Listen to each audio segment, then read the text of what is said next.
All right. Content creation has changed a lot in 2025. People are creating viral videos here and there, and some of these viral videos you'll find out that they are AI generated videos. And if they are AI generated videos, that means they can be automated. And people are generating a lot of money from them. And if you have jumped into the space of video creation, you know that you need a way to render your video, either if it's an online API or if you want to install FFmpeg on your machine and be juggling around with FFmpeg commands. Some online APIs that are cool. One of them is JSON to video. You just give it the JSON of the properties of your video and it will help you render it. And basically another one is Creatomate. And the problem with all of those online APIs, as you're rendering your videos on their servers, things can get expensive as you scale up. And as a new content creator, you don't need to be spending a lot of money on these kind of tools. And that is why today I have an alternative for you. If you can install it and start using it, you'll be generating unlimited videos for free. All right, guys. Now, the following is going to be a step-by-step tutorial how to get it set up on your local PC, whether you're using local hosted N8N or you are using cloud hosted on VPS N8N. It's going to be easy and straightforward so that you can make requests to this Media Master API. And basically, if you are using local hosted, we are going to create a connection between our API and local hosted N8N. If you are using your N8N deployed on cloud VPS, we are going to use a tool called ngrok, which will be very fast to set up. Basically, it will let your locally deployed API to be accessible by the outside servers. And yeah, let's jump into it. All right. Now, the first thing that we should set up, as you all know, we need to get this API onto our local machine. Now, to do so, if you're using Git, there are two ways. If you're using Git, you can clone it directly using a Git command. Basically, you come here on code, HTTPS, copy this, and let's create a new folder here called Media Master. And basically what you'll do is you'll create a new terminal. If you're using Windows, you have to CMD inside it and just type git clone and the name of the repository, paste in the repository name. Now we're gonna have to wait some few seconds to be done. And if we jump into it, we have our Media Master API all inside our computer. Now that's the first step. All right, but if you don't have the Git installed in your computer, you just can download it. You can download the zip of the project and you'll have to wait. And as it's finished, you can go into your downloads and unzip the file. And you can also see that you have your project on your computer. All right, now that we have our project downloaded on our local PC, we just need to find a way to run it. Now, to run this project, as you can see here, I have a lot of files. I have app where all the codes are. The Docker Compose and the Docker files are the most crucial part, which will help the project to run. We have the fonts, which we'll use for our captions. And basically, the first thing that we need to, of course, CMD into our project. And here is the CMD. We need to make sure that the Docker is installed on our machine. So if I check in the Docker version, I can see that I have it. Now, I'm not going to go through the details on how to install Docker, but basically you can download it via Docker. And basically you come here, docker.com, and you download Docker Desktop. You choose your respective operating system. And if you're using Mac, I would suggest to install OBstack because it's the a faster Docker. If you're using Mac, the Docker desktop on Mac seems to like slow down things. And it's also straightforward. You just download it and install it and check that you have Docker by running docker -- version. All right, now we are on a good progress. We already have the Docker desktop or Upstack installed, so we can run our project. But before running our project, we need to first set up one thing, which is environment variables. So if you check onto the repository, you can see that the first step was to clone the repository, or you download it. We saw it. Now, the second step, we need to copy this .env.example, which will be provided into the repository, and we need to set up all our environment variables. Now, the .env and .env.example, as you can see here, we cannot see it, and it's because it's a hidden file. Now, you need to show hidden files. On Mac, you need to press Shift, Command, and dot. And on Windows, you can make a research. I think it's a straightforward way. And basically, you need to open this .env.example. And I'm going to drop it here. And let's analyze all the environment variables. The first one is the API key. This one is very crucial for security reason. If you analyzed in our N8N, when we're making any request, we're sending in an API key for security reason. You don't need people to be accessing your API externally, and you don't need them to be generating videos and consuming your CPU. That's forbidden. Now you need to set an API key here that is a secret key. And for the app configuration, we ignore it. We're going to talk about the S3 configuration. Now the S3 configuration, we have two first thing that we need to set up. The first one is the endpoint.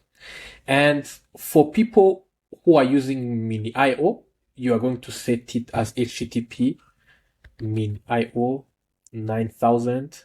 And basically, for those who don't know, Mini.io is a very powerful alternative to AWS S3, thanks to Toby 2D. And basically, it's an alternative to AWS S3. You don't need to go through all AWS configuration and paid things. You can set it up locally and not pay any cent. And basically, you need to, for the endpoint, you need to set it as this. And you need to set the Mini.io root user and root password. And you need to save. Now, after saving, you need to rename your file or copy and paste and make it .env only, because this is what the project will be reading. Now, after making .env only, we're going now to run our project. I'm going to open to CMD into the project, and I'm going to run docker compose app -- build. Now I'm going to wait for some few seconds. All right. Now, if you analyze well, if you run the project, it will give you the storage error, most likely. And basically what this error is, where this error is coming from, is from the variables we did not set. So that's the reason why we need all those variables to be set. Now, this is whenever we will set them, we'll set them for once, and it will run our project for one time. There are a lot of people running different containers like Mini.io on different place, but whenever you want to restart the project, you'll have to manually restart all the containers. So to set them, basically what we will do, we will need to log into our Mini.io interface and request the access and secret key and create the bucket. Now, to go to the Mini.io console, we need to go to localhost 49001. And as you can see, I'm prompted to their interface, and you have to enter your username and password. Basically, they are the one you set here, Mini.io root user and root password. And you need to log in. Now, after logging in, you need to come here on access key and create access key. Now, you should click create and copy the access key, paste it here, and also copy the secret key as well, and replace this one. Now we are remaining with the bucket name. For the bucket name, you'll have to come here on the buckets and create bucket. Now let's name it my videos. Yeah, let's just name it like that. Now I'm going to copy also my videos, which is the bucket name, and I'm going to paste it into the backend name. Now what I'm going to do here is I'm going to restart the server, and by clicking Control C and all writing Docker Compose down, you remove all the containers and rebuild it. And if I rebuild it, hopefully we are not going to see again the errors. Now it's going to, of course, use the cached values. It's not going to install all the Python requirements. It's going to load the Kokoro, which will help us in the text-to-speech. And our API is already running. Now remaining only the Kokoro, I guess, to get ready. It's getting ready. It's gonna take a few seconds. I'm using M1 Pro. Now it's ready. As you can see, we don't have any error. Now the installation process is finished. All right, now that we have our Docker, all our API running correctly, you can clap yourself actually, because if you already come to this place, then the remaining is very easy. We are going to close our .env file. We don't need it anymore. Quit the text edit. And the following part, I'm going to show you how you can connect it to your local hosted N8N. Now, first of all, let's run a local hosted N8N. Now, to run it, you are going to go to my school community. There are two ways you can run it using. You can first pull. Let's first pull the N8N image. And let's pull it. All right, now it's completely pulled. Now we're going to run the Docker run to run our N8N image. And I'm going to paste in this command as well. All right, now it's already finished installing. We need to go to localhost 5678 to install it. And to get started, you need to input your email. Let me set tests@gmail.com. You can put it anything that you want. And I'm going to enter my password. And I click next. Now, if it does pen here, you can refresh the page and it will immediately go on this screen. Now, the benefits of using the local hosted is that you don't have to pay anything, and it's a very good way to start. Now I'm going to skip for this and I'm going to create a workflow. Now, as you can see, it's up and running. All right, now that I have my local hosted N8N running, we need to find a way to connect it with our MediaMaster API. Now, to do so, if you follow the steps in my school community, the first thing we are going to do is to run Docker PS. And basically, this will give us the container IDs of all our images. We need to connect the MediaMaster API with the N8N. And basically, the first thing we are going to create is an API network. That's what I create here. It said it already exists, so no need to recreate it. And the second thing is to run Docker to add to our API network the two containers. Now I'm first going to paste in the N8N container ID, and I'm going to secondly paste in the MediaMaster container ID. Now both of them now are connected on the same network. I can start running them. Now I'm going to import the cheat MediaMaster cheat workflow, where it has all the functionality you can perform, and basically you can download it in my school community. It will help you a lot. And let's jump into all the functionalities. All right, now if you want to connect the API with your cloud hosted N8N, maybe you hosted it on natively N8N cloud website, or you even hosted it on any other VPS, it's very easy. We're going to use a service called ngrok. Basically, ngrok helps you put your API online. And I'm not going to go through the full details on how to install it. You can sign up and install it on your machine. What I just need is that you get the version of your N8N, of your ngrok, installed. Now, to put the API online, it's very simple, it's straightforward. We come here on our containers. I'm using OpStack. If you're using Docker, it has a different interface. Now I'm going to go on API, copy the domain, and type in ngrok HTTP, paste in the domain, and add 8,000 because my API currently is running on 8,000, as you can see. Now I'm going to click enter. Now port 8,000, it should be, if you haven't changed anything, it should run always on that port. And I'm going to copy this forwarding, and I'm going to sign in into my cloud hosted N8N. And I'm going to make a GET request on the fast route, which actually returns the documentation. And I'm going to make a request on HTTP. Now, if I make the request, as you can see, I have to include the API key. They give me the documentation. The request was successfully, as you can see. I requested on /, and yeah, that's it. You can actually access it, as you can see, anywhere at any time you want using ngrok. Alright, enough with the installation talking. Now let's talk about the actual API and all the functionalities.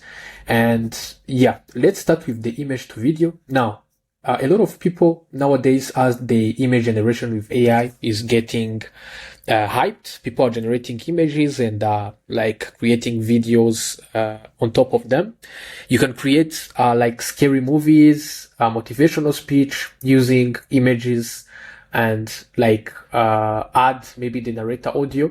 And that's what we are going to talk about. Now, the first thing, to be able to access the API, you'll need to add the domain. And to get the domain, you just simply need to hover. I'm using OpStack. Remember, if you're using Docker desktop, it might be a different interface. You need to copy the domain and paste it here. Now, our API is running on port 8,000. That is why I placed 2 dots and 8,000 and /v1/image/to-video. Now, as we know, we have to include our API key, and my API key did not change. And in the body, we need to first send the image URL. So the image URL is the only parameter that is required to send. And if I send the request, let us test. Now, each action that we'll be performing on our API will be asynchronous, so there is no need to wait for the video to be finished download and to be finished rendered. So it will be fully asynchronous, and you won't need to wait for anything. And after the request, you can just loop through the GET request on the respective route. As you can see, it's also image to video, and I added the JSON to video from the previous HTTP request. And basically, we are requesting the status of the video. And if I click test step again, you can see that the video is already generated and we can access it through this video path. And if I go back to my mini IO, this is my videos. If I refresh, you can see that a folder has been created. And if I hover over it and preview, you can see that a video of 10 seconds have been generated, and there is no added effects. And let's talk about now how to add the effects to our video. Alright, now to apply the effect to our image while the video is playing, there are some parameters we can add to the request, and I'm going to go fast through them. I already generated them. Now, the first one will be the zoom effect. Basically, you add effect type and add zoom, and you can add the zoom speed as well. And basically, it will add, if I recheck and preview, as you can see, the zoom effect is applied on our image. Now, the second one will be the pan effect. Now, what does the pan effect means? It's like tend to move from direction to direction. If you add pan effect, you need to add also the pan direction. You can check all the pan direction. We have several ones. And if I check, for example, here, for us, we selected left to right, it will go from left. And as you can see, as the video goes, it will tend to go to right. So it first goes to left and then it goes to right. Now, these kind of effects are very good if you're like playing around with image to video generation. And the third one is the Kanbans. Now, if you have already used Photoshop or like Adobe Photo video editor, you know those kind of Kanbans you can create for each time where the zoom will be applied. And if we check on our video, this one, you can see that it first goes here, then goes here, then comes down. So it's like a rectangular thing. And this kind of effects can be really, really cool. All right, now let's talk about other things you can do to your image to video. Now, the first thing is to add narrator video. Now, in my request, as you can see, I'm still having, I added another image, which will be in portrait mode. And basically, I added a narrator video, which is an MP3 file that I saved on my, basically here. We listen to. Here's a 90-character snippet about crazy science for a YouTube podcast. Now, if I check, the video was generated. Basically, it's this one. Here's a 90-character snippet about crazy science for a YouTube.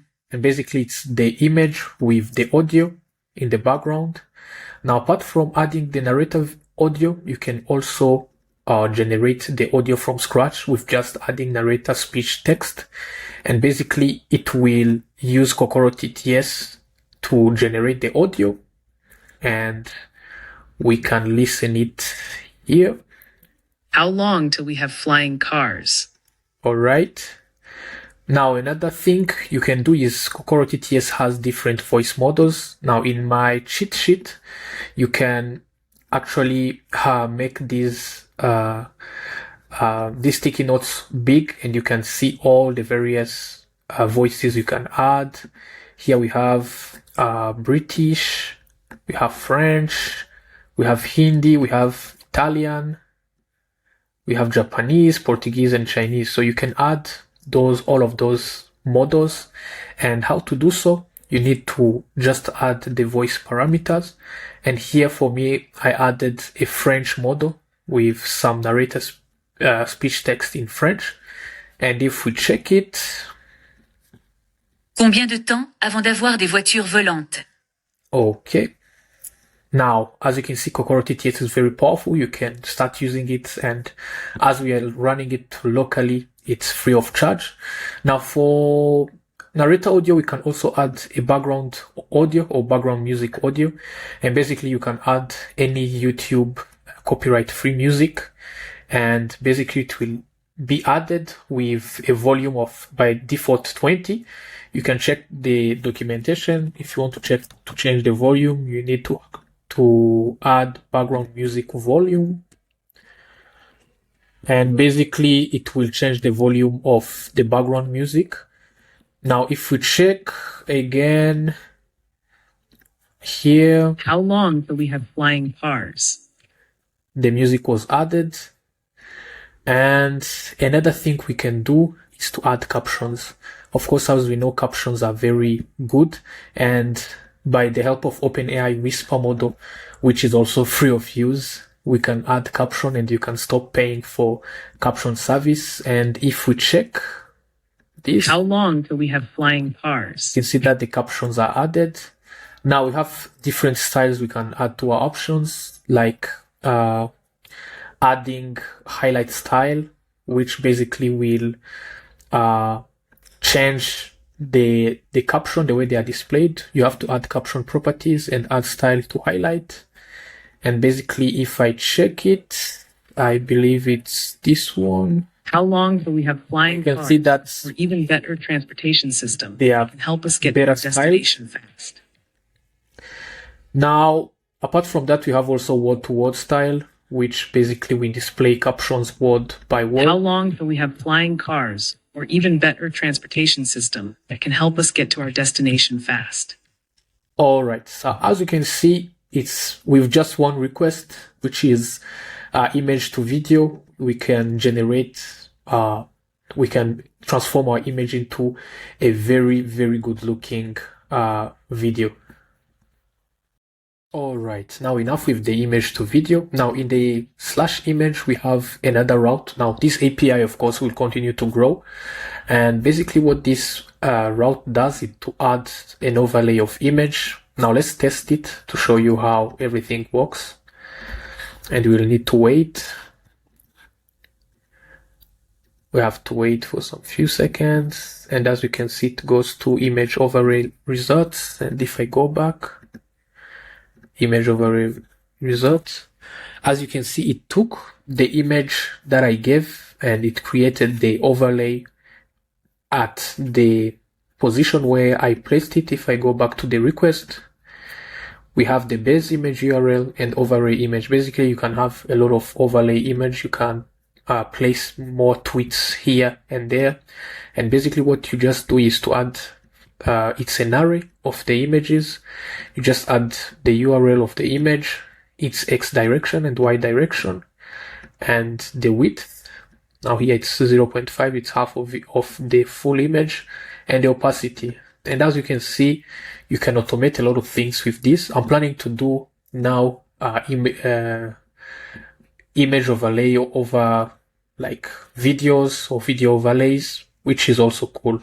Now the audio API, if you have text, you want to create an audio URL, it's very simple, so I'm not going to go through it again. Now for the video, if you already have a video, you can just add an audio to it with just a video and audio URL. There are other parameters like the volumes.